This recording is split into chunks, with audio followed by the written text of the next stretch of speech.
मान्य सदस्यज्यूहरूले धेरै दिनदेखि प्रश्न सोध्न खोज्नु भएको रहेछ, त्यसको निम्ति समय दिन हजुरले अनुरोध गर्न चाहन्छु।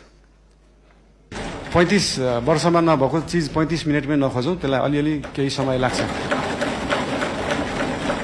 मान्य सदस्यज्यूले भन्नुभएको धेरैजसो कुरालाई चाहिँ मैले सल्लाह र सुझावको रूपमा लिएको छु र मानव अधिकार आयोगको प्रतिवेदन मात्रै नभएर 23-24 गतेको मात्रै नभएर विभिन्न कालखण्डमा धेरै आन्दोलनहरू भएका छन्, धेरै दमनहरू पनि भएका छन्। विभिन्न कालखण्डमा भएका आन्दोलनहरू, र्यालीहरूमा भएका कुराहरूको प्रतिवेदनहरू धेरै छन्। एउटा मात्रै प्रतिवेदन छैन मानव अधिकार आयोगको, र विभिन्न आयोगहरू पनि गठन भएका छन् विभिन्न कालखण्डमा।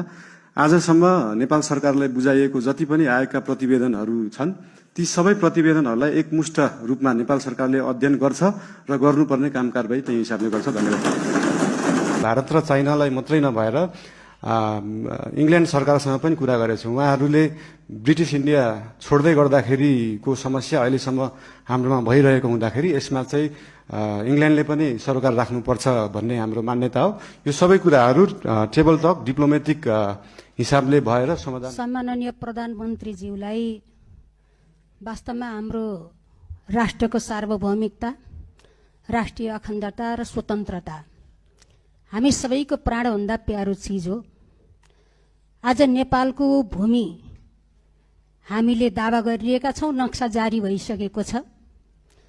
त्यो भूमिमा त्रिपक्षीय सरकारको ठाउँ नेपाल, चाइना र भारतको। तर आज नेपाललाई व्यवस्था गरिकन भारत र चाइनाका तर्फबाट द्विपक्षीय समझदारी कायम गरेर जुन व्यापारिक मार्ग निर्माण गर्ने काम धमाधम भइरहेको छ, यो सन्दर्भमा नेपाल सरकारको धारणा के छ, सरकारले के गरिरहेको छ भन्ने सन्दर्भमा म प्रधानमन्त्रीज्यूसँग चासो राख्न चाहन्छु। धन्यवाद। सम्माननीय प्रधानमन्त्री। मान्य सदस्यज्यू,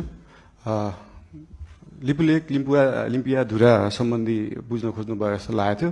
यस सम्बन्धी नेपाल सरकारले अफिसियल रूपमा डिप्लोमेटिक नोट भारत सरकारलाई पठाइसकेको छ र त्यसको जवाब पनि आएको छ। त्यो जवाबमा चाहिँ दुईटै सरकारले आफ्नो इतिहासविदहरू राखेर, आफ्नो सर्वेयरहरू राखेर, आफ्नो भूमि सम्बन्धी जानकारी भएका व्यक्तिहरू राखेर टेबल टक मार्फत यो कुरालाई समाधान गर्ने कुरा भएको छ।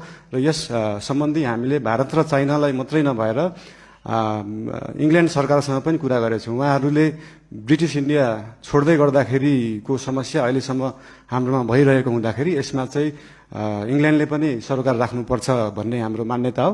यो सबै कुराहरू टेबल टक डिप्लोमेटिक हिसाबले भएर समाधान हुने जानकारी गराउन चाहन्छु।